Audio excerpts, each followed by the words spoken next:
Well, Mike, man, thanks for doing this. Yes, sir, Bryan. Nice to see you. So tell me about yourself real quick and what you do. All right, my name is Mike Bryan. I'm the Training and Safety Assistant Chief here at Spring Hill. I'm also the chaplain for Spring Hill. And I'm an instructor in various disciplines such as BLS. I teach some behavioral health classes such as suicide prevention, things like that. I'm also obviously a fire department instructor. Okay. But one of the newest things that I just started teaching probably 6 months ago is the Stop the Bleed class. Yeah, perfect. And part of this active shooter expo that we're doing is geared towards saving lives through stopping bleeding, because we know that from all the experiences, and we'll get into this in a little bit, from all the different active shooters, that probably a high percentage of them could have been saved had somebody got to them. So what is Stop the Bleed? And that's great, because that's exactly what the Stop the Bleed push is. That's right. what the movement is all about. They decided, just by looking at all of the incidents that's happened in the past, especially the Sandy Hook incident, it's just obvious that if they could get people to the wounded Right. and get either direct pressure or something in the wound to pack the wound, Right. or a tourniquet on a limb to stop Right. the bleeding, then many of these people could have lived. And that's exactly what Stop the Bleed is all about. It's not a very long class. It takes about an hour Right. to instruct. It's hands-on, so the student will actually get to touch the materials that you Okay. could use in a real scenario. Right.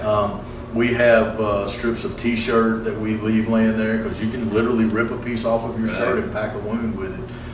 The mannequins we use actually have places where you can stuff material down into Awesome. a hole that simulates a gunshot or a knife wound or something, Okay. some type of puncture wound. And then also that same mannequin piece simulates a leg or an arm. Right. And you can put a tourniquet on that and tighten it down pretty tight. Right. Most of the people will agree, if you talk to someone that's actually had a tourniquet applied, Yeah. they'll hate you for it. Right. Okay? Right. It hurts. It does. But it's necessary Right. to stop that bleeding. I know as a paramedic too, we've done training like that, and we had tourniquets applied to us, and Right. you can only go so far. Yeah.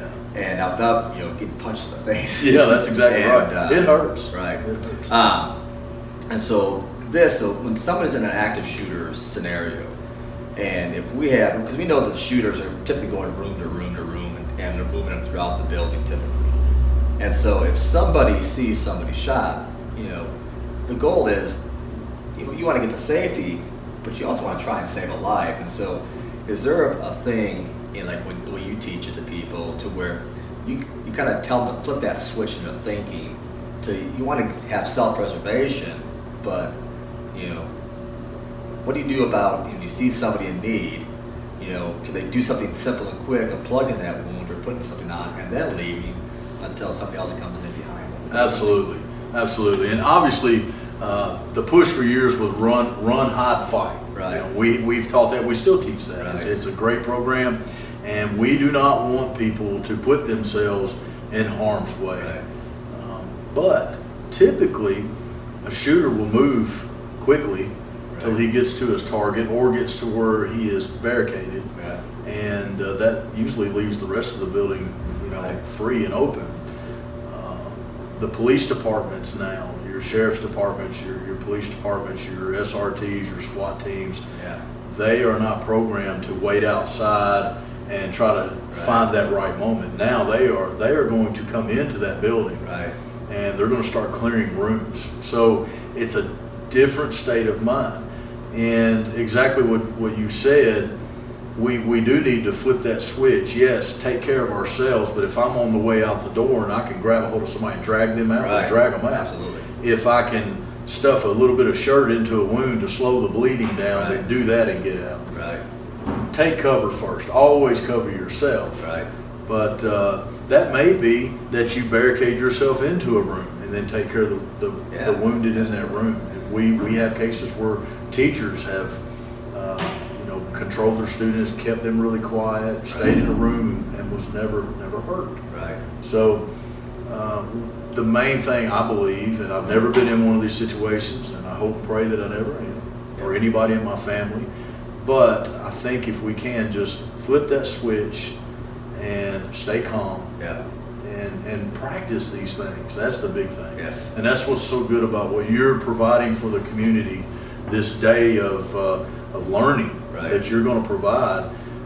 Each skill that these, if they'll come in the morning and stay all day, they're going to have skills learned throughout the day Right. that you can stack into your toolbox. Yeah. And if this ever happens, it's going to open up and come out and be used. Because the reality is that we're seeing more of these almost every month. Like at least I don't know what and we'll look up the statistics and see, but there's definitely an increase, at least an increase in the awareness of active shooters. And so one thing that I hear people say when they're involved in active shooters, I never thought it would happen to me. Right. And so I look at this Expo as kind of like an insurance tool where if it happens to you, now you have some tools. If it doesn't happen to you, well, they can still apply this if they're on a hunting trip and something right. happens, or if they cut themselves with a knife in the kitchen accidentally. That's right. So this will still apply to everyday life. That's And, exactly right. Prepare for the worst, hope for the best. That's right. Kind of going back, and this will be kind of, we'll summarize with this.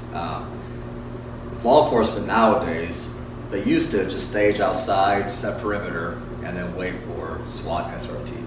Now we're going in. Is Spring Hill set up now yet to where when the first 2 or 3 units arrive on scene, that they send also a medic or an EMT behind them with a trauma pack, that they can start going and hitting victims? That's a great question, and I appreciate you asking it. In fact, I'd like for the public to understand that the fire department and police department in Spring Hill and our EMS group, we work very well together. Yes. We train together, and we will absolutely, as a fire department, we Right. do have medics that will be going in, not with the first wave probably, Right. but with that second group going in Right. to begin taking care of patients. Also, we have firemen who have integrated into the police department. They Right. are technically reserve officers. Yes. SWAT medics is what most people would call them, but we have our SRT, our special response team. These guys will be in that first group. They are there to take care of the team itself. Right, right, And so, yes, we're working in that direction very quickly. It's in place. right. If we have an incident here in Spring Hill, you will see all of us there, Right, and right. we will all be working to Because to I make know it you safe. guys are getting tactical vests and Yes, sir. helmets too. Yes, sir. And I know in Franklin we had them. I know in Florida we had them too. And it's sad in the day and age now where the fire department has to have tactical vest, bulletproof headgear, and And also with that, in our in-service this year, we had a personal defense class taught by our police department Right. and a group from outside the police department that Yeah. we paid to come in and teach our guys basically hand-to-hand combat. right, We want our people safe. Right. And we're not looking for a fight. right. And we don't want to stay engaged in a fight. We want to get away from it. Right. But we want to be able to do that safely and keep the general public safe as well. Absolutely. Sad day and age. It is. Well, Mike, I appreciate your feedback. Thank you, man. Appreciate it. And if you guys come to the Active Shooter Response Expo, you're going to get to meet this guy, learn from him, as well as learn from the other experts that'll be teaching courses throughout the day.